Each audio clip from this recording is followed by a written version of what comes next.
For more, then, we'll cross to our South Africa correspondent, Nadine Theron in Cape Town. Nadine, good morning. So to start, what have the major tributes to the Queen been out of South Africa?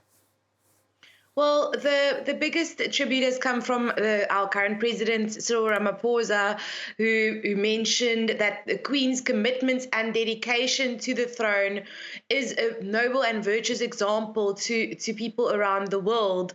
And that was one thing that's our current president still admires about her. But he especially mentioned her special relationship with Nelson Mandela, and that is one of the things that a lot of people are talking about. And if she was good friends with Nelson Mandela, it meant something for the reconciliation of South Africa's relationship with the UK, because as our Minister of International Relations did say yesterday, is that the Queen and the UK were our former colonizers, and that's not something that South Africans look on fondly, colonization. But the special friendship with Nelson Mandela, they say that he was perhaps the only person in the world who called her Lizzie or Elizabeth. And, once on a visit to the UK, his greeting to her was, "Oh, Lizzie, you've lost weight."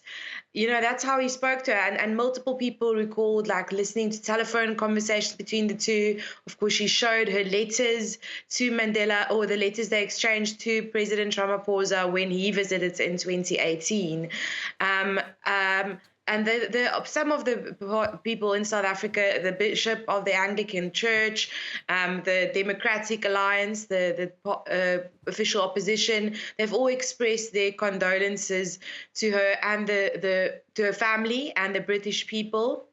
There have been there's also been a lot of criticism. Honestly, in South Africa, the average South African is not exactly devastated by the news. In fact, it hasn't really brought South Africa to a still stand, not yesterday or today. Ramaphosa's message also only came an hour after her death was announced, which was after the president of Zimbabwe, who sent his condolences first, even though there are British sanctions against Zimbabwe right now. But at the end of the day, Queen Elizabeth was the first and last queen of South Africa. Between 1953, when she ascended the throne, and 1961, when South Africa left the Commonwealth, she was the first and last queen this country ever had. And under her rule, the UK did impose a lot of sanctions on South Africa during apartheid, which forced or placed pressure on the apartheid government to eventually find that process of peace through President Nelson Mandela, so that the UK also helped South Africa to become a democracy at the end of the day. Nadine, in the meantime, one opposition party, the Economic Freedom Fighters, published a rather scathing statement on the late monarch, saying they do not mourn her, obviously because of the legacy of colonialism. How do some of her critics, you mentioned it briefly, but if we could just talk a little bit more about how the critics in South Africa see her? Well, people in South Africa still feel the effects of colonialization, and many people are still trying to reclaim land that was taken away from them and their ancestors by former colonizers, by first the Dutch colonizers and then the British colonizers. But South Africa was a British colony for a century and a half, and that's what the EFF's main policy is: the reclaiming land and the expropriation of land without compensation.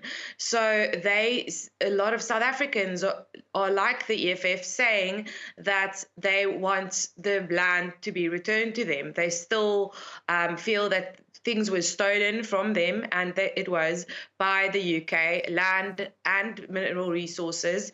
So many people are mentioning the Cullinan diamonds that are that's in the crown. The crown jewels is the biggest diamond that was ever found in South Africa. Many are asking for the return of the diamond. Many are asking for the return of the land, resources that were stolen from South Africa. And the EFF is basically just expressing that in a very extremist, radical way, because that is the way they do politics. And they did say that may she and her ancestors get what they deserve. I'm really not sure what they meant by that, but they are known for their radical politics. And they only got 10% of the vote in South Africa in the last election. So it's certainly not a reflection of the majority of South Africa's feelings about the Queen's death. Nadine Theron, thank you so much for joining us. Thank you. We'll keep it there for now.